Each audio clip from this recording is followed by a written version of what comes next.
Okay, welcome back to members of 121 Community Church in Grapevine, Texas, and our ongoing study in Philosophy of Theism by Borden Parker Bowne, published in 1902.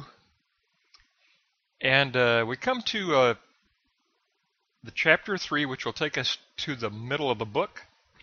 We're going to look at pages 122 to 139. That'll put us halfway through the book.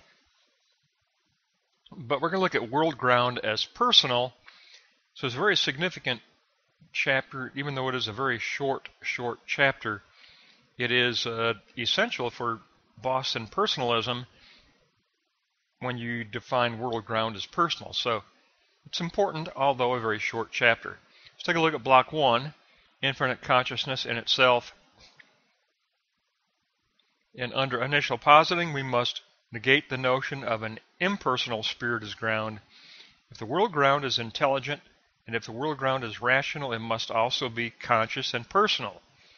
And by personal, Bowne means in possession of self-knowledge and in possession of self-control. Then we look at consciousness and its object. The object of all consciousness is always our presentations. In self-consciousness, we have consciousness of our states. The ego has immediate experience of the self.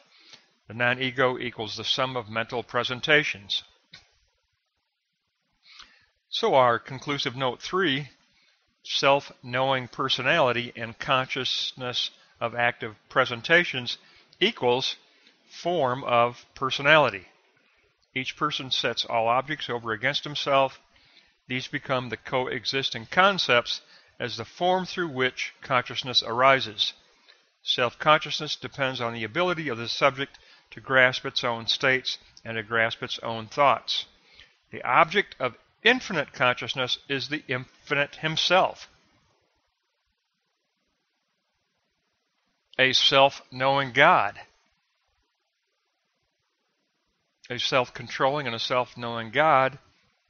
It is the infinite as self-consciously aware of himself. And that, of course, is a very, very strong Hegelian type concept,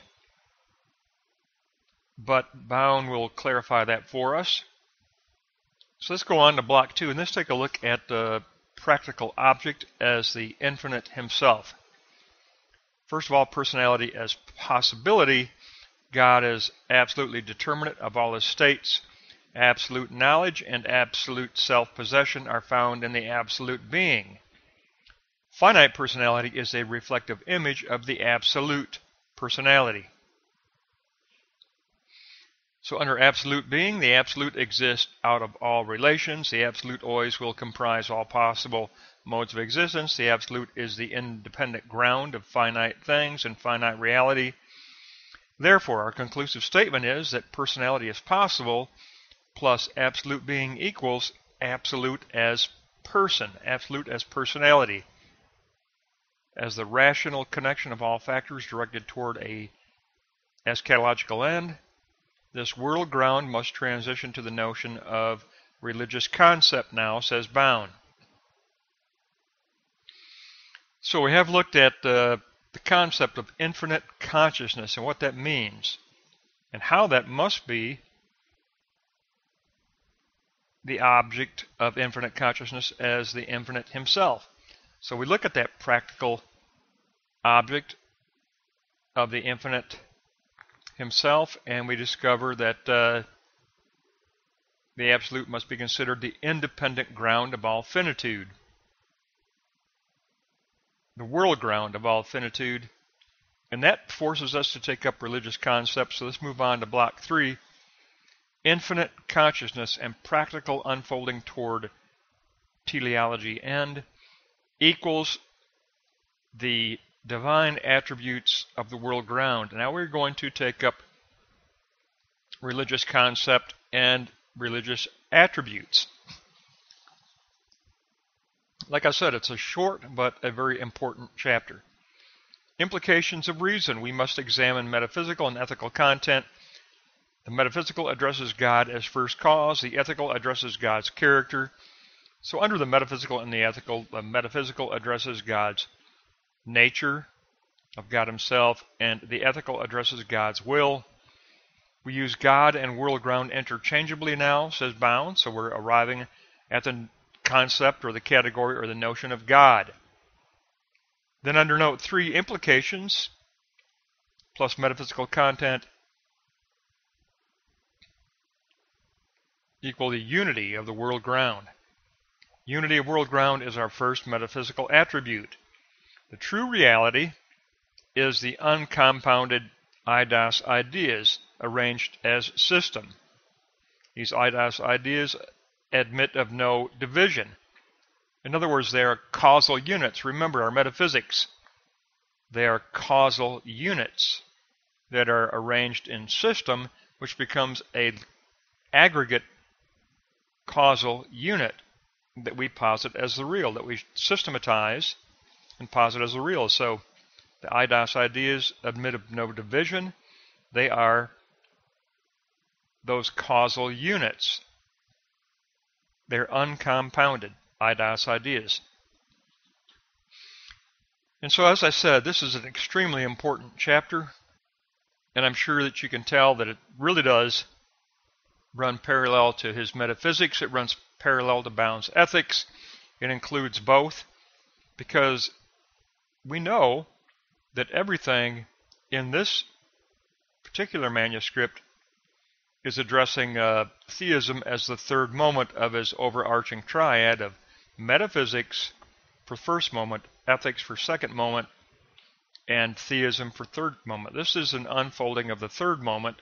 The entire manuscript is speaking of theism as that which is logically brought about through the first two moments of metaphysics and the principles of ethics, which we have previously studied.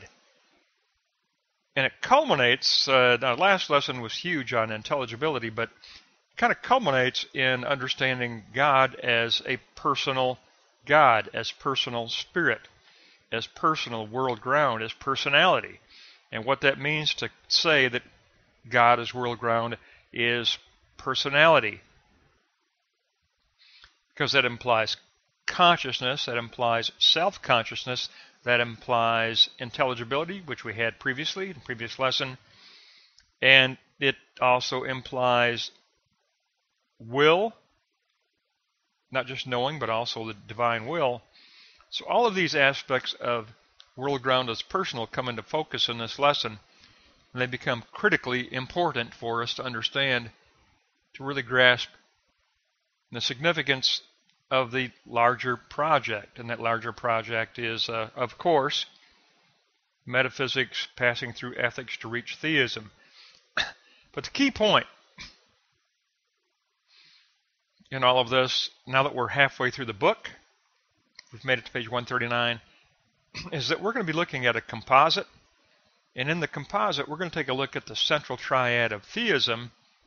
Remember, there was a central triad of metaphysics, there was a central triad of ethics, there's a central triad of theism also, and that is uniformity, schema, and ontological demonstration. It is uniformity, schema, and ontological demonstration, which we have now acquired by reaching the midpoint of the book. And we are going to take a look at that composite view in the next lesson. We're going to have a moment of recapturing the holistic view of his theism in our next lesson. But in this lesson, we have reached that midpoint of the manuscript. We have seen infinite consciousness in itself. We've seen the practical unfolding of the infinite in himself as world ground, and that need to push forward to religious concept. And then getting to that point of examining the metaphysical and the ethical, the two planes of existence, the two moments that precede theism. We had looked at the nature of God through the metaphysical project that we had. We look at the will of God and the ethical project we discussed. And then we're able in this third moment to equate God with world ground, to use God and world ground interchangeably.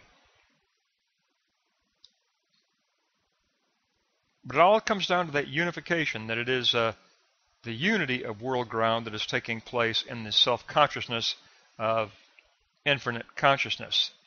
Infinite consciousness is a consciousness that goes out of itself and then returns to itself through created externality, and through that self-consciousness draws all of created externality unto itself.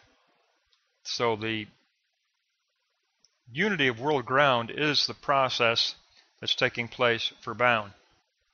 It is ongoing. It's an ongoing unity of world ground that invites our participation, invites us to pass through the stages of moral insight, obligation, and righteousness. Remember our ethics.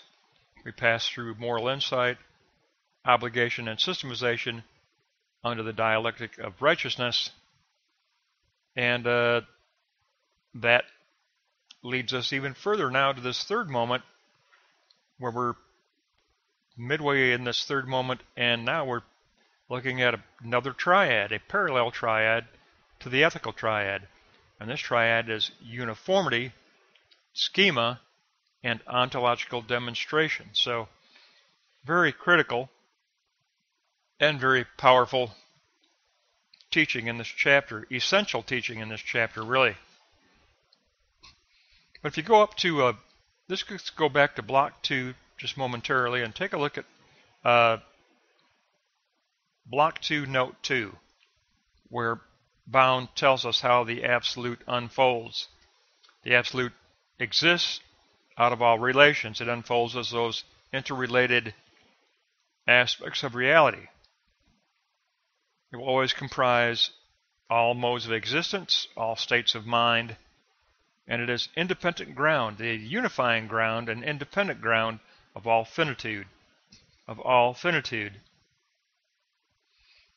So that's a very critical recap there in Block 2, Note 2. Then other than that, I would just say that the reminder in 3, Note 2 reminds us that this third plane of theism is parallel to the metaphysical, which addressed to God's nature, and the ethical, which addressed God's will. And Bowne wants to remind us that we're always enclosed in that larger triad of metaphysics, ethics, and theism. But it puts us at the midpoint of the book, and we shall have a comprehensive phenomenological recap as a next lesson. We need to do more at midpoint. At midpoint, we need to get the big picture, the composite picture, and we're going to have that lesson next.